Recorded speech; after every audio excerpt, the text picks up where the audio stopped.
5 सितंबर 2018 को मेरे हस्बैंड को मेरे घर से क्वेश्चनिंग के बहाने से लेके गए। आज 10 महीने और 2 दिन हो गए हैं, मेरे हस्बैंड मेरे घर वापस नहीं आए। सुबह में 9:15 से 11:30-12 बजे के आसपास तक 133 राइटर्स, जो लोग आर्सनिंग कर रहे थे, मस्जिदें तोड़ रहे थे, मुस्लिम्स के घर जला रहे थे, वैसे लोगों की बात ये है। ऐसे नहीं थे कि शांति से बैठे हुए कोई लोग। लोकल पुलिस उनको अरेस्ट करती है, उनको कस्टडी में डालती है और उनको इंटरोगेट करती है, जो भी, मगर लोकल पुलिस करती है। Sanjiv Bhatt never ever arrested a single person. They were never ever in his custody. He मारने की बात तो दूर रही, he did not even interrogate them. So ये पहली बात है। किसी ने भी, कोई भी पुलिस अफसर ने, कोई जेल के सिपाही ने, किसी ने भी संजीव भट्ट को देखा नहीं कस्टडी में लेते हुए, मारते हुए, मिसट्रीट करते हुए या कोई गंदी भाषा का इस्तेमाल करते हुए ये लोगों के साथ। जेल में जब आदमी जाता है पुलिस कस्टडी में, तब उसका पूरा जांच किया जाता है by the jail authorities and the doctor there. उन्होंने भी कहीं कोई कंप्लेन किसी ने नहीं करी थी, कोई ब्रूज इंटरनल एक्सटर्नल कुछ भी नहीं था। जब दूसरे दिन सुबह ही उनको जुडिशियल मजिस्ट्रेट के सामने खड़ा किया जाता है, then they were sent to the judicial custody. उसमें पुलिस का कोई होता नहीं है रोल। उनके सामने भी ये लोगों ने कोई तकलीफ, कोई फरियाद, कुछ भी कहीं नहीं किया। And they were then sent to the judicial custody. Police custody से 18 दिन बाद, after 18 days, that man dies. हमें भी दुख है, मुझे भी दुख है कि किसी के परिवार का कोई गुजर जाता है। It's a great loss.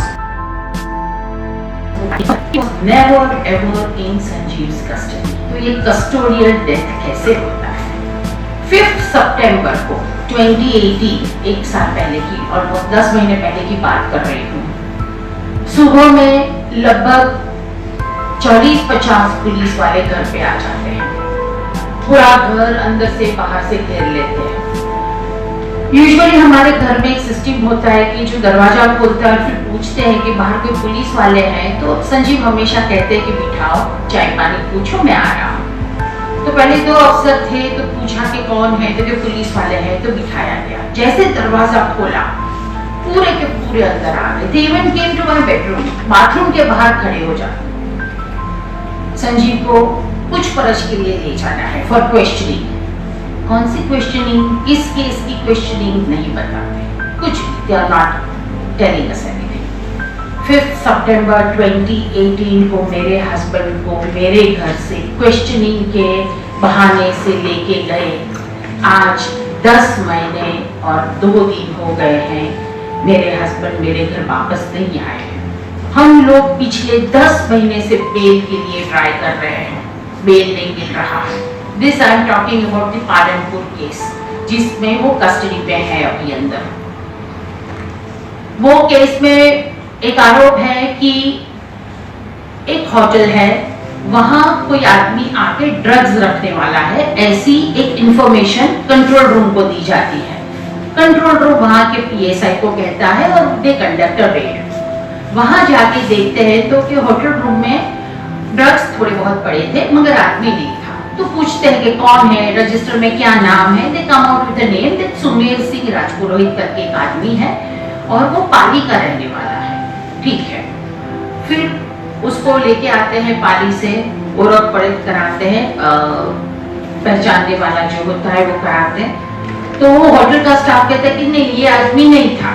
क्योंकि ठीक है, 7 दिन का रिमांड मिला था, उसको 2 दिन में छोड़ देते कि भाई ये नहीं था तो उसको जाने दो, जो है उसको पकड़ो। बात सिंपल सी थी ये बात।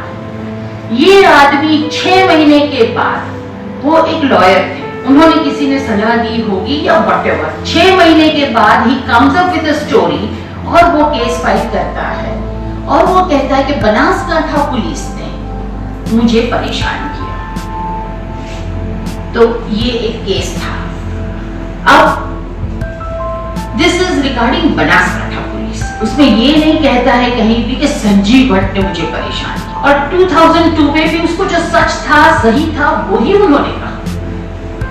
जब ये नानावती मेहता कमीशन में संजीव जाते हैं, उनको डिपोज करने बुलाते हैं एंड ही गोज देयर, तो वो वही कहते हैं जो 2002 में हुआ था, उसमें उसको कोई लाभ नहीं था। इतने लोग होंगे जिसके लिए संजीव बोल रहे हैं, जिसके लिए खड़े हैं, उनको तो शायद पता भी नहीं होगा कि देयर इज वन ऑफिसर जो लड़ रहा है उनके लिए और उनकी पूरी फैमिली सेक्रीफाइस हो रही है, शायद नहीं पता होगा। मगर ही टूक अ स्टैंड बिकॉज उसको लगा कि ये सही है। जो हुआ था हम सबने देखा कि दंगे कितने गंदे हुए थे, who was responsible for that. वही बात उन्होंने नानावती मेहता कमीशन में कही है और उसी के लिए उन्होंने एफिडेविट करी थी। अगर उनको वहां बुलाया जाता है तो it is his duty as an officer that he has to go. उसको ये लोगों ने एब्सेंस में मार्क कर दिया। ये नहीं चाहती थी सरकार के वो जाए और डिपोज करे, और ये एब्सेंस को उन्होंने एक क्या कहते हैं एक्सक्यूज बना के उनको डिसमिस कर दिया। सो 2011 में पहले उनको डिपोज करते हैं। वो जिस दिन डिपोज करते हैं, सुबह में वो डिपोज 11 बजे के आसपास करते हैं, शाम के 5 बजे ऑलमोस्ट ये जामनगर वाले केस में they allow the state to prosecute their officers। 197 के अंदर जब तक स्टेट सैंक्शन नहीं देता है, she knows she is a lawyer, तो वो any judiciary cannot prosecute him।